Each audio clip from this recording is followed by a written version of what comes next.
Bonjour à tous, aujourd'hui nous allons réaliser ensemble une tarte pistache fraise composée d'une pâte sucrée sablée ainsi que d'une crème amandine pistache et des fraises fraîches. On se retrouve tout de suite. Pour la pâte sucrée par sablage, on va avoir besoin de 120 g de beurre, 200 g de farine T55, 3 g de sel,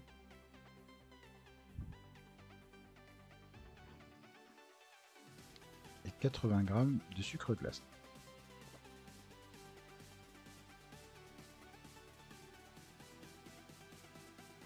Avec la feuille, nous allons procéder au sablage de notre pâte.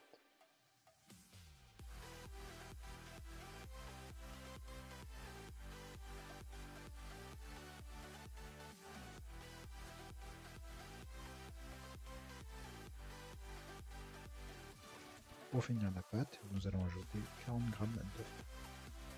On utilise le batteur juste quelques tours pour incorporer l'œuf. Ensuite, on va débarrasser la préparation avec une corne sur le plan de travail. On recoupe la pâte en boule, puis on va fraiser avec la paume de la main la pâte. On va simplement l'étaler sur le plan de travail pour éviter les grumeaux. On filme ensuite la pâte, puis on la réserve au réfrigérateur. On attaque ensuite notre préparation crème d'amande pistache. On a besoin de 100 g de poudre d'amande, 100 g de sucre en poudre et 100 g de beurre.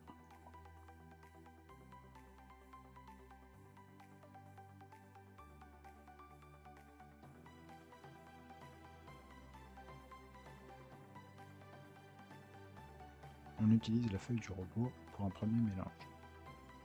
On va ensuite ajouter 10 g de fécule de maïs.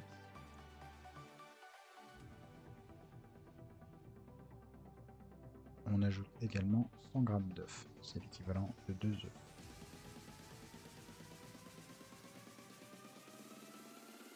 Pour finir, on ajoute 30 g de pâte de pistache. Vous pouvez trouver cette préparation dans les magasins spécialisés ou la réaliser par vous-même. Avec une maryse, on va bien racler les bords. On va finir avec 10 g de kirsch ou de rhum. Cet ingrédient n'est pas obligatoire.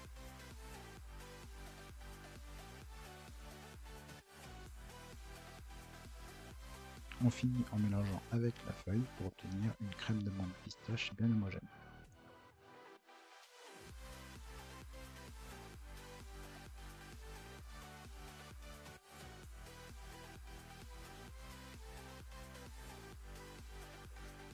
Nous allons réserver cette préparation au frais en filmant au contact.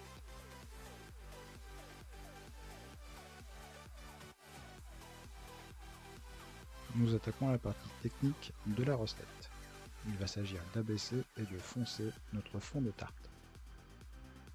On reprend notre pâte qui a bien refroidi, puis on va l'étaler avec un rouleau sur un plan de travail fariné. On pense à lever la pâte régulièrement pour l'étaler correctement et avoir une épaisseur régulière.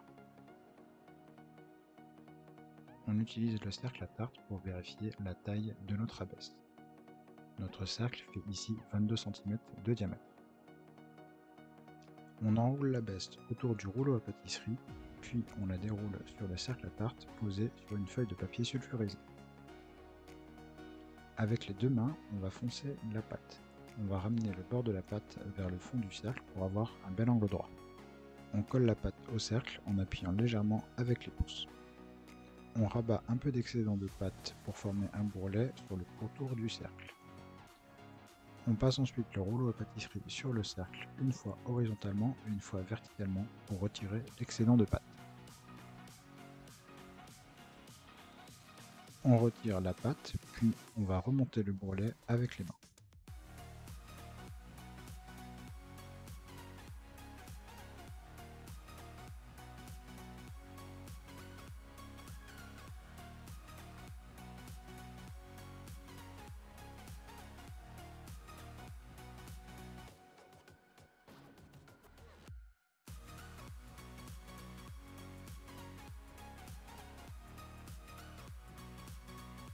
Avec le dos d'un couteau, on va araser la pâte.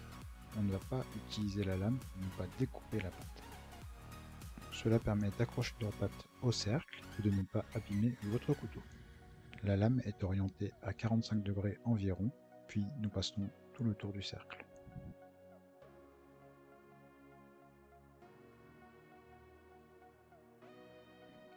On arrase toujours vers l'extérieur du cercle.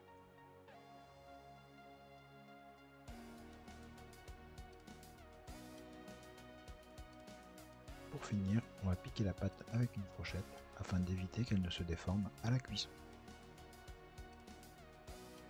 On va ensuite réserver la pâte au congélateur pendant au moins 15 minutes. Cela permet à la pâte de se reposer et d'éviter au bord de tomber lors de la cuisson.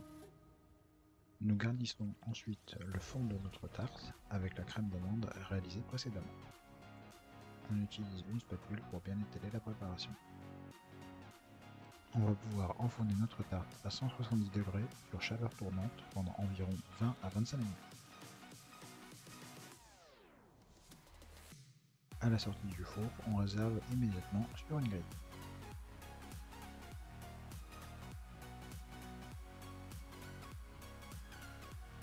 Après quelques minutes, on va pouvoir retirer notre cercle. A l'aide d'une passoire, on va peaufiner notre fond de tarte en raclant délicatement les angles.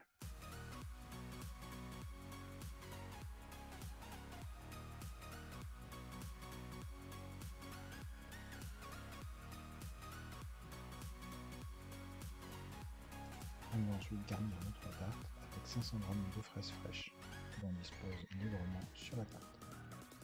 Soyez gourmand sur les fraises avant de les saupoudrer généreusement de sucre glace.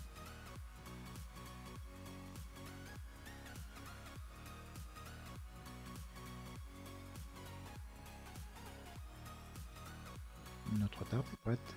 Bonne dégustation!